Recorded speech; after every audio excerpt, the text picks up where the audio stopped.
Hello viewers, আসসালামু আলাইকুম। AI এর মাধ্যমে শুধুমাত্র এক ক্লিকে আপনি আপনার নরমাল ফটোগুলো এভাবে এডিটিং করে ফেলতে পারবেন। তো কিভাবে করবেন সে বিষয়ে থাকবে আজকের ভিডিও। ভিডিওটি স্কিপ না করে সম্পূর্ণ ভিডিওটি দেখার জন্য অনুরোধ রইল।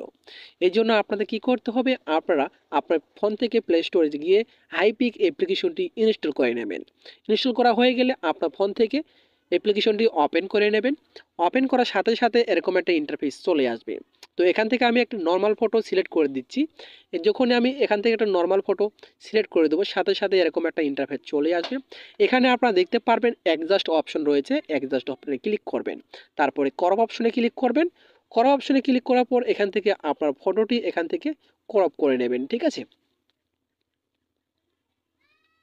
ফটোটি ক্রপ করানো হয়ে গেলে তার আগে আপনাদেরকে বলে রাখি, আপনার ফটোটি যদি খোলা থাকে তাহলে আপনারা রিমিনি দিয়ে ইনহ্যান্স করে নেবেন। ইনহ্যান্স করানো হয়ে গেলে আপনারা এখানে সেটিংটি করে নেবেন। এখানে দেখতে পারবেন এআই অপশন রয়েছে, এআই অপশনে ক্লিক করবেন।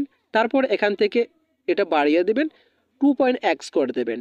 2.5x করে দেওয়ার পরে এখান থেকে আপনাদের একটা টেক্সট প্রয়োজন হবে। এই টেক্সটটি এখানে আপনি পেস্ট করে দেবেন। এই টেক্সটটি আমি ফার্স্ট কমেন্ট বক্সে দিয়ে রাখবো, বা এখান থেকে আপনারা স্ক্রিনশট নিতে পারবেন। তারপর অ্যালাউ অপশনে ক্লিক করে এখান থেকে জেনারেট অপশনে ক্লিক করে দেবেন। জেনারেট অপশনে ক্লিক করে দেওয়ার সাথে সাথে কয়েক সেকেন্ডের মধ্যে দেখতে পারবেন আপনার ফটোটি কিন্তু এডিটিং হয়ে গেছে। তো ভিউয়ার্স দেখতে পাচ্ছেন এখানে কিন্তু তিনটি ফটো এডিটিং হয়ে গেছে। আপনাদেরকে দেখিয়ে দিই, এটা কিন্তু বিফোর ছিল, এটা কিন্তু আফটার। শুধুমাত্র এক ক্লিকে হয়ে গেল। তো যে ফটোটি আপনাকে ভালো লাগে সেই ফটোটি আপনি এখান থেকে ডাউনলোড করে নেবেন। তো অ্যাপ্লাই অপশনে ক্লিক করবেন, তারপরে উপরে বা নিচে দেখতে পারবেন টিকমার্কে ক্লিক করবেন। ক্লিক করার পর উপরে দেখতে পারবেন সেভ অপশন রয়েছে, সেভ অপশনে ক্লিক করে সেভ করে গ্যালারিতে নিতে পারবেন। তো এই ছিল মূলত আজকের ভিডিও। ভিডিও যদি আপনাদের ভালো লেগে থাকে অবশ্যই চ্যানেলটি সাবস্ক্রাইব করে পাশে থাকবেন।